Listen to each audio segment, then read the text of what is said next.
now... Oh, sorry, that's your job, Uwe. I'm going. We can do it together for once, Hannes. Do you want to say the name together? It's our final keynote of the day. Now we're going to read the title. You have to be 11 friends. 11 friends. Understanding the magic of high-performing teams. And now, together... Welcome! Javier, Bargas, Avila. Wow. Thank you so much. Thank you so much. Wow, what? Do you hear me? Yeah. What a crowd. I'm the only one standing in between you and going home or a nice dinner, so I'll try to get out of the way as soon as possible. But thanks for sticking through until the end and listening to me. I will speak about a topic that is really important to me, which is building high-performing teams. And I'll dive right into it. What is a team? What do you think? What is a team? How do you define a team? You should know that, right? All of you, or most of you, except if you're like a solo entrepreneur, work in teams. So how do you define a team? I'll give you a good definition. Team is a bunch of random people reporting into a random manager. Why do you laugh? Isn't that what a team is? Think about it. You're in a team, it's working well, you have a manager, suddenly there's a rework, and everything gets reshuffled, and you're in another team, and it's a team too. Now you have a new manager, you have new peers. Suddenly that manager leaves, you get a new manager, it's still a team. Then the manager gets laid off, and you have no manager at all for a while, but it's still a team. And then suddenly you report into the VP that doesn't even know how you're called, but it's still a team. So, bunch of random people reporting into a random manager sounds about right. What is a good team? A good team is a bunch of random people reporting into a random manager doing occasionally good work. I'm convinced that's what a team is. Well, so let me introduce myself. My name is Javier. I have spent the last 14 years at Google building, scaling teams, taking over teams, like merging them, like in different sides of Google, in YouTube, in ads, in cloud, where I reported into Russ. Russ, you here? Russ not here? Oh man, are you? Good. I will talk about Russ a lot here, not because he was really my manager for these cases, just to fuck with him. So I will always talk about Russ. So yeah, I reported into Russ, and also in Play. And throughout that time, I have learned a lot about like teams, building teams, and so I will try to transmit some of those learnings in this talk. And this talk is a talk I usually only gave internally. I left Google at the beginning of this year, and so this is the first time I'm giving this externally in a large conference. So, I have, throughout my career, built teams and made them work, right? And so you take over a team, and you figure out who is who, you figure out what they're working on, you get to know the stakeholders, you figure out the processes that you need, like you try to build team culture to explain to them what you want, right? You deal with conflicts, you figure out if there's any low performers, if there are, you try to help them to get better. If not, like you need to get rid of them, like all these things. And it's hard work, and there's this moment when you feel now it's working, right? Now this is a great team. You're producing good work like you would not have thought of before, and the most important piece, it's fun. Right? You realize like it's fun to manage this team, and people are having fun. And right at that moment, Russ will come to you. And Russ will say, Javier, can you fix this team for me? And you're, what? It's like, yes, it's totally broken, fix it. Like, no,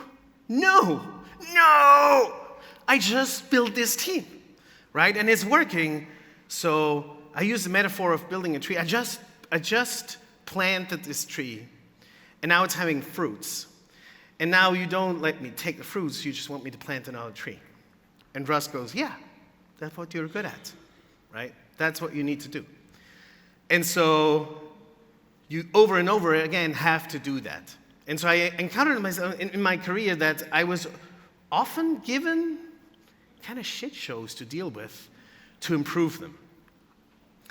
And throughout the time, people came to me into my because I offered manager coaching sessions, and came to me and said, like, I heard you build good teams. You have a good reputation, right? So I want to know what makes a great team.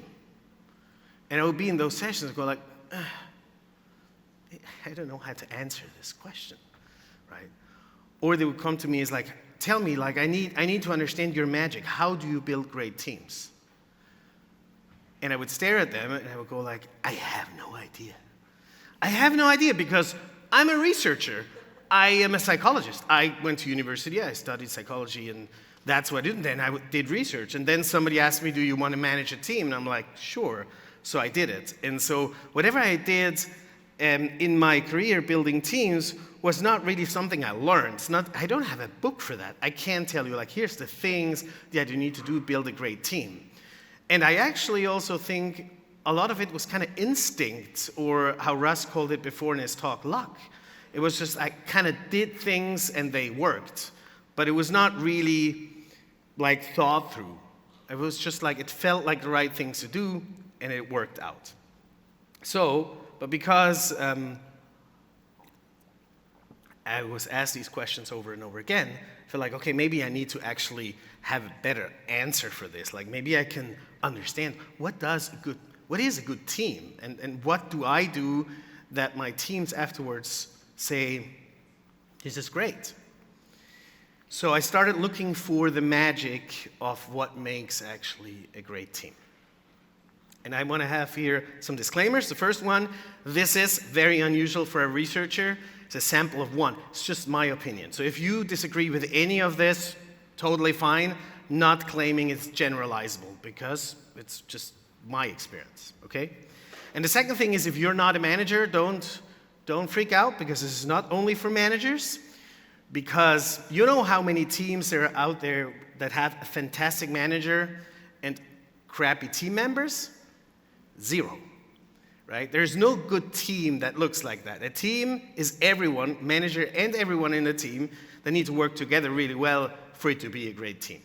So there's a lot of things you can take out of you if you're an individual contributor, and how you can interact in a team to make it better. So, what is a great team? I went and started looking. Like a good researcher, I started to look into books and things like, what is a team? And I found a definition. A team is a group of people who are interdependent with respect to information, resources, knowledge, and skills, and who seek to combine their efforts to achieve a common goal. Lee Thompson said that. And I'm sure Lee Thompson is super, super smart, but when I read this, I go like this animal.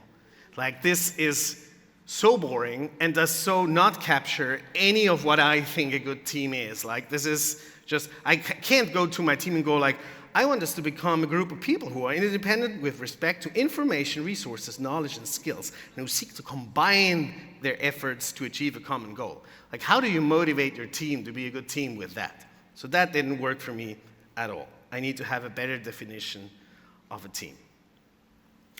This here is this is data from the Google Geist survey, which was a survey Google did to figure out the satisfaction of their employees. And that's when, in a time when Google still cared for their employees be happy. They killed Google Geist in the meantime.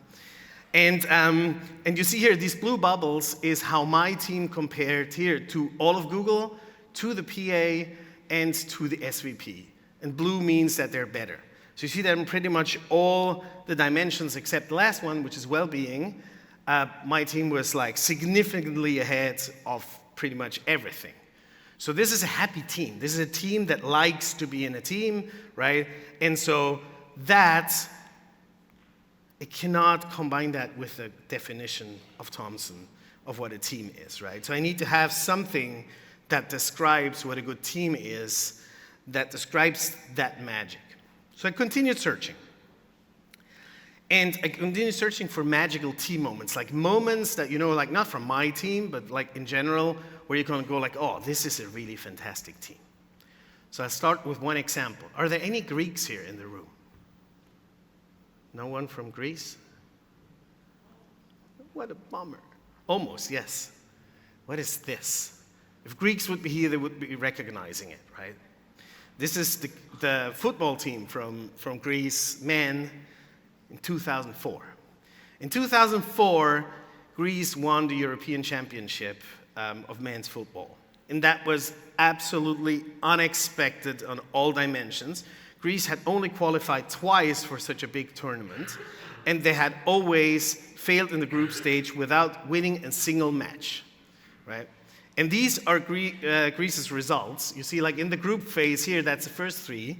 They won against Portugal, which was bananas, because Portugal is a big football nation. Then they had a draw against Spain, again, like an incredible achievement. They lost against Russia.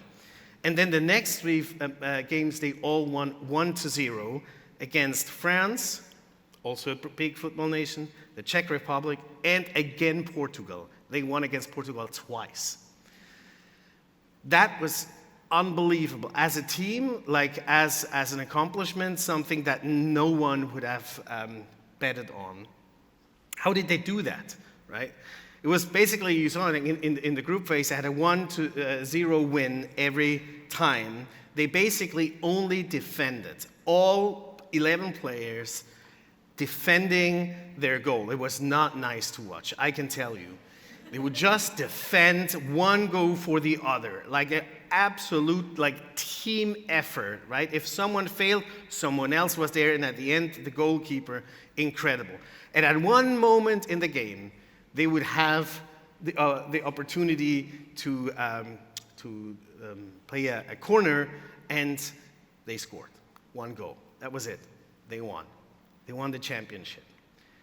This is them being received in the Panathinaikos Stadium in Athens. I've just been in Athens a couple of weeks back.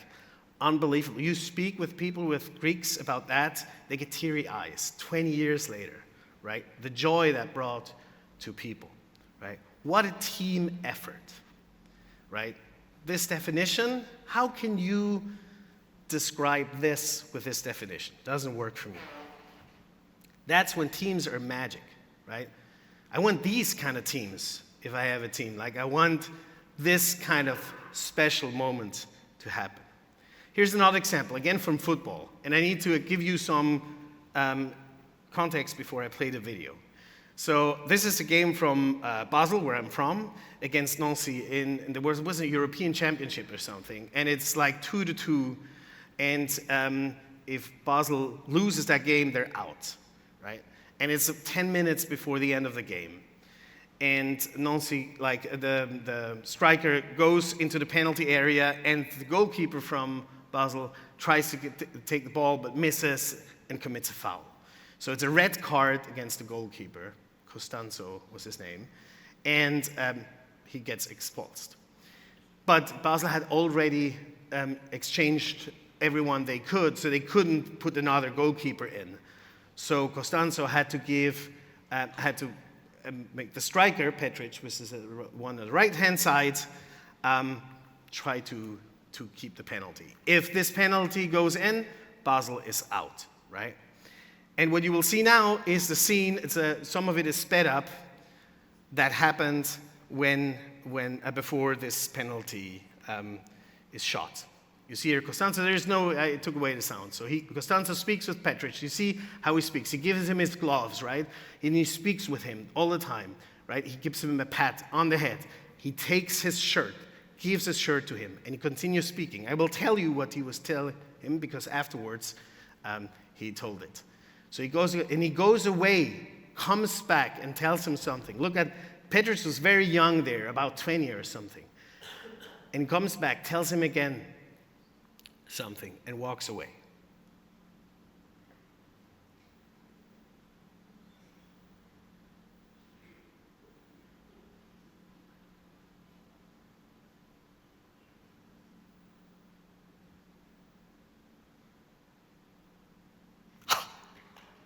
I still, every time I see it, I'm afraid it goes in.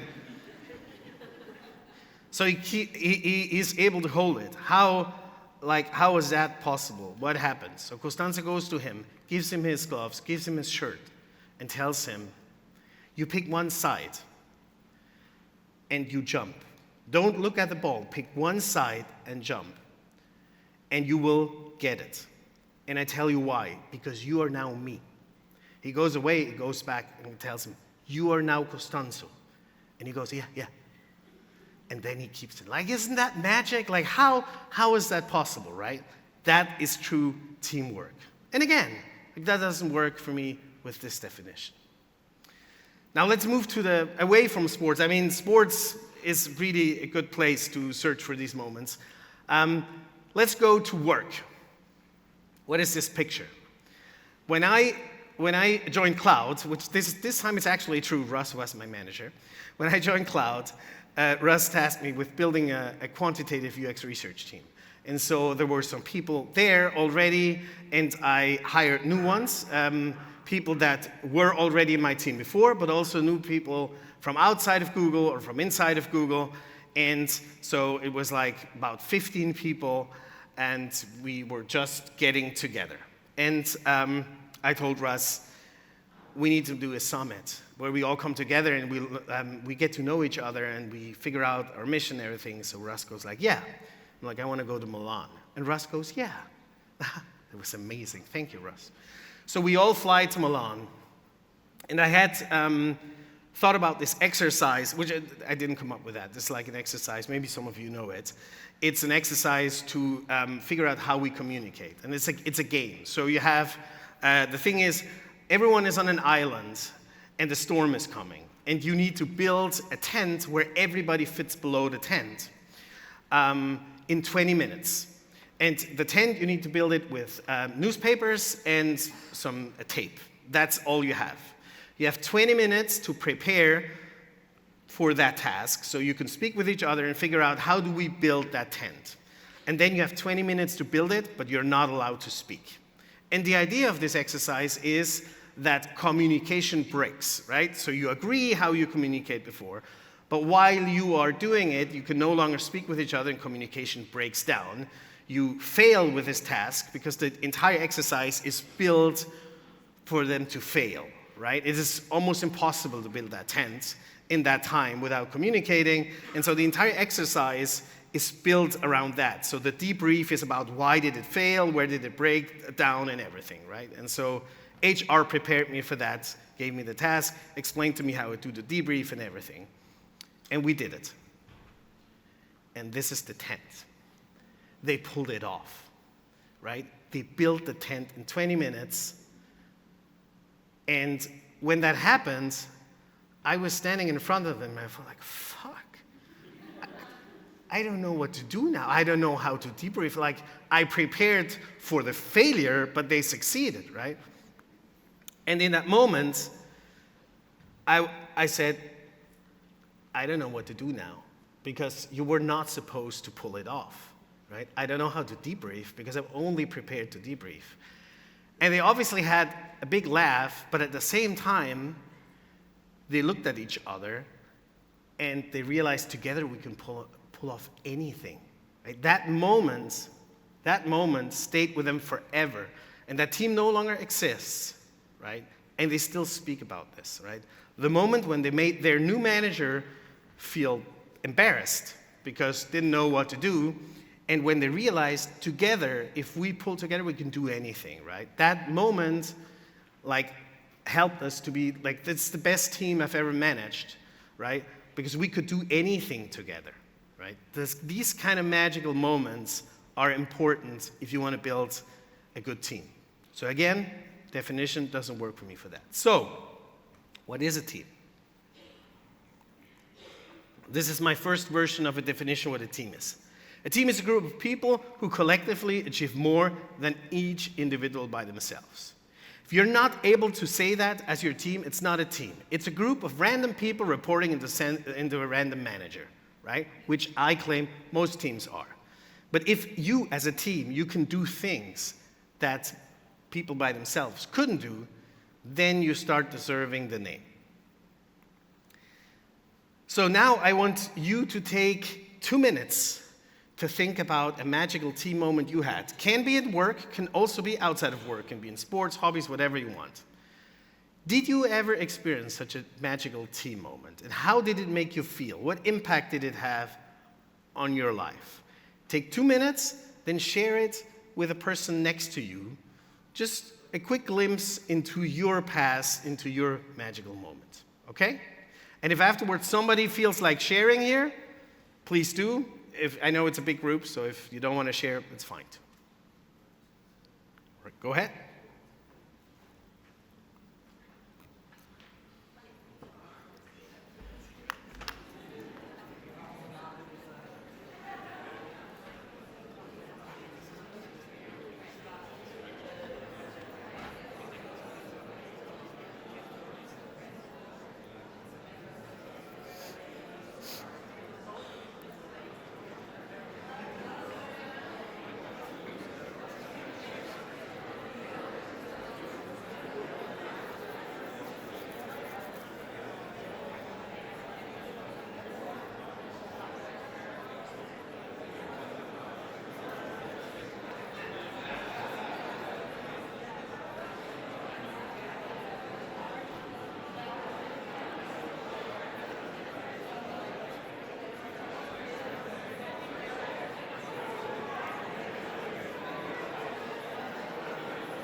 All right. Let's bring you back. Good conversations. I hope you're not just planning where you're going to have dinner. I know this is a very short time, so let's bring it down. Does somebody feel like sharing? Does somebody feel like sharing their moment with us?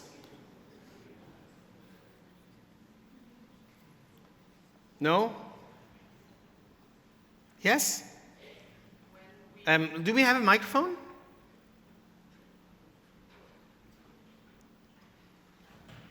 Yeah.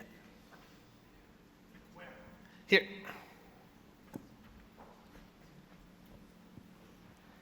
When we actually saw in a global presentation for the whole company, which was over 1,000 people, they presented the project we as a design team have been working on since over 3 years, and it was always protected. Nobody was allowed to know, and then it was presented and everyone was like, wow, this is so cool. And we were sitting there and we had our WhatsApp chat group and we were like, oh, this is goosebumps. This is our baby. Look at it. It's what we built.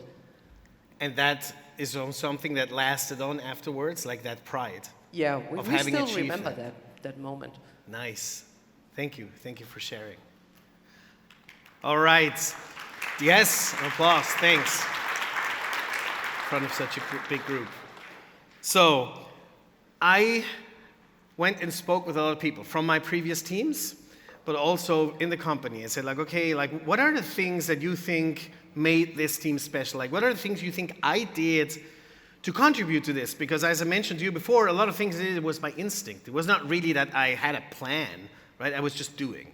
And so I put together these things, and I have like 6 main learnings, 6 main components that I heard out of people describing that I want to give to you, so in case you're building a team or you're contributing to a team, you can move towards that direction.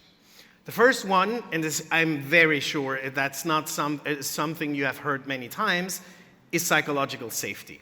And I cannot stress this enough, psychological safety is not a buzzword. I know it's under attack in these hard times, right? But I don't care.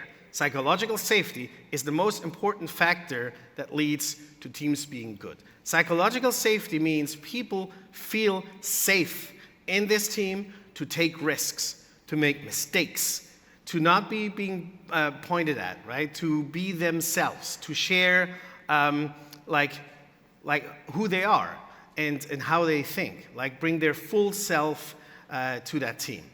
And that is the basis for everything, right? So you as a leader, you can encourage, obviously, open discussions. Also have them yourself. Be a role model. Welcome feedback also for yourself as a leader, right? Ensure everybody feels safe to share ideas or concerns, right? Being a role model in this context also means that you have to take risks and that you have to own if it fails, right? Like admitting in front of the team if you took a decision and it went in the wrong direction, and you own that. Not in a blameful way, but in a way of learning, because it's an opportunity to learn. That means celebrating not only the successes, but also the failures and what you'll learn out of that. And as a lead for a team, it's important that you role model this, right? I did this very often. I admitted if I didn't know something. I worked with quant researchers. Some of them were like tenfold as smart as me, right? I could not bullshit them into something. If I didn't know something, I would say, like, can you explain this to me? I don't know that, right? You're using here a method, I have no clue what that is, right? Showing that that's my favorite word in English because I can't say it, vulnerable, right? That you are also not perfect. Some managers think they have to be perfect and know everything and make no mistake. That couldn't be worse. That's not what you need to be. You're a human too, right? And if you show that, then you're allowing people in your team to also do that. And I can give you an example, an anecdote which in 2015, a manager in my team died in an accident. It was one of the worst moments for me in my career ever, point. Like it drowned in Hawaii with his family. The team was devastated, everybody knew him. We just had a summit. Everybody got together, we had a great time, he was super fun. And a couple of weeks later, he was dead. And when that happened, obviously, nobody, not even at Google, knew how to handle this. Like HR was like, this doesn't happen often, right? So I just try to be there for the team, do everything so they're good, like speak with everyone, right? I spoke with his widow because he was married, like they had a kid, like flew to the US, tried to handle everything, like with support of HR and everything for weeks, right? And I was not doing well. I was devastated about what was happening, but I needed to be there for the team. So I was like just trying to be there for them until I couldn't anymore. And my manager said, Javier, you need to watch out for yourself because you can't watch out for your team if you're not doing well, right? You need to take off and get better. And I said, like, but I can't. Like, the team needs me. It's like, no, the team needs you when you're well, but you're not, right? So I went in front of my team and said, like, I'm not doing well. I need to go on sick leave to get better. And I left for 2 weeks. I just spent time in nature and woodworking and stuff. When I came back, my team said, thank you for doing that, because that gave us the right to do the same. Because they were also not doing well, but they felt, because I was pulling through, they had to pull through too, right? So by being vulnerable, you are, in that moment, showing people that they can be that too, right? And that is powerful, and that creates trust. The second point is setting a clear vision and goals, and that you should have a vision and goals. I mean, I don't need to say that. Hopefully, you know that if you're building a team, that you should have that. But I think it needs to be part of those goals that you become a team that deserves to be called a team. And I do that. So I say, as part of our goals, we need to become a team that deserves this name. We need to be a team that together can do things that we couldn't be doing if we were all separate, right? And at this talk that I'm giving here, when I take over new teams, I give that talk because I want them to know what I think a good team is, and I want them to know that this is what I'm trying to achieve. You need to foster trust and collaboration because a team can only produce things they couldn't do otherwise if they work together, right? So they need to get to know each other well, right? The best way to be a good team where you are having fun is by knowing each other.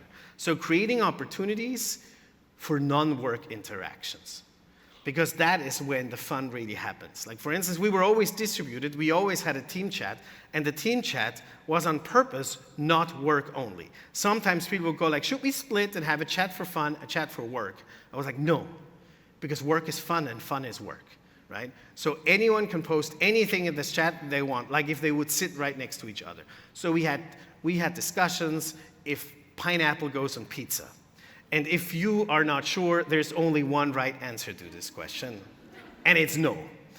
But we had those conversations, and we still have that chat, like the team no longer exists, we still have that chat. Sometimes someone puts a picture of a pizza with French fries on it just to fuck with the others. So having fun is important. Again, leading by example, transparency, integrity. Like be honest and show them that there's no double agendas. The last point is something I learned from a manager that was not Russ, so just that you know, which was he always said, fuck the agenda. So it was reporting into him, and he was a PM. The first time I would report into a PM. Never did that before. I was really nervous. So I prepared all of our one-on-ones, and I had an agenda where I had I want to discuss this, this, and this. And we did this the first time, the second time, the third time. The fourth time, I open up the agenda, and he goes, Javier? I'm, yeah, fuck the agenda. I'm like, what? He's like, I don't want us to have an agenda. I'm like, oh no, but so we know what we talk and we achieve and stuff. It's like, if you have an agenda, we talk only about work. But I don't want to talk only about work with you. Let's talk about anything. And if it's work, it's work. But we can also talk about your kids or my son or whatever. And we threw away the agenda. And it totally changed the dynamic. And obviously we talked a lot about work, but it was a totally different relation. So I took that with me for the future. The fourth thing is that conflicts need to be addressed. And this is when people work together, there's always conflicts. No matter how good your team is, how good they work together, you'll always have conflicts. That's part of human nature because sometimes there's misunderstanding, communication, somebody thinks you're doing this, but you didn't, and so on. And so these conflicts need to be handled. Right? You cannot let them fester, because if you let them fester, everything becomes toxic and goes down the drain. So you need to live a culture of open communication and feedback. And what I do with my team is I actually train them with that. I have workshops where the only thing we speak about is how do we give and receive feedback, and we practice it. I actually think about I will send in a workshop here to do that course. So, Hannes, you get my proposal. And so they understand giving and receiving feedback is important, and they get techniques on how to do that. And when conflicts have been resolved, I celebrate them. So I go to people who had a conflict, go you did a great job, you resolved this. Can you share your experience in front of everyone? And so in front of everyone, they go we had a conflict. There was this misunderstanding. This happened, right? Here's what we did, and now it's well. So the others see oh, that's how you resolve a conflict, right? And this is being celebrated. This is important. You're role modeling that, right? The fifth is encouraging a we mindset of this is a team, we're together. So when you have successes as a team, you celebrate that, but also as a team success, not an individual success. Not this person is the hero, right? We're getting trained for that, in school. Always be the best than the others. Russ said today, in his talk, if you compare yourself with others, they're guaranteed to be not happy, right? Let that drop. You are as a team successful. Celebrating this, rewarding good collaboration, and also calling out people that are not playing in the team. Sometimes you have that, right? Sometimes people, when I interview people from my team, some people, especially in the US, they would say I'm competitive. I always want to be the best. I'm yeah, you're not joining my team. I didn't say that, I thought it, right? That's not what I want in my team. I want collaboration, not competition. And the sixth and last one is leading with empathy. Empathy, of course, where you access, we know it's important, but it's important to understand where everybody's coming from. What are their strengths? What are their weaknesses? What are the motivations? How can you combine skills, right? Because that's when the magic happens. That's when suddenly people work together and it becomes something better, something more than they could do by themselves. How do you combine that? You know somebody has a weakness, but somebody is really strong. Maybe you combine them so this other person can close that gap and learn. These are things as a team lead that you need to consider. Person can grow. I strongly believe that everyone can grow, and you as a manager, as a team lead, it's your job to figure out how. So when you do that, then that has certain impact. Like, what is a good team compared to a team in name only? That is actually not a team. You have a good team achieves goal together, and people are not working just for their own agenda. You address conflicts, you don't let them fester. You celebrate emotions, you don't neglect and bury them down, because emotions is part of being humans. You celebrate success and you celebrate failures. You don't neglect them and you don't do finger pointing. Every failure is an opportunity to learn. You find novel solutions, you take risks. You don't avoid them, because avoiding risk is the best guarantee to not make any failures, but you're also never learning. You have each other's backs, you don't do backstabbing. You make each other better, you support each other. Making each other better, not pulling each other down. Psychological safety, not toxic team culture. You have respect and camaraderie. That means you work together, right? Camaraderie is an important concept, right? You don't have these visible and invisible conflicts that pull everything down. And last, you have a sense of joint achievement. We as a team did this, not people hoarding credit and claiming they did things that everyone else did just to look better. So this is my final definition of what a team is. A team is a group of people who collectively achieve more than each individual by themselves, where everyone supports each other, achievements and mistakes are celebrated, and the we is always stronger than the me. And with that, I'm going to leave you and tell you great teams aren't found. They're forged, and you can start tomorrow. Thank you.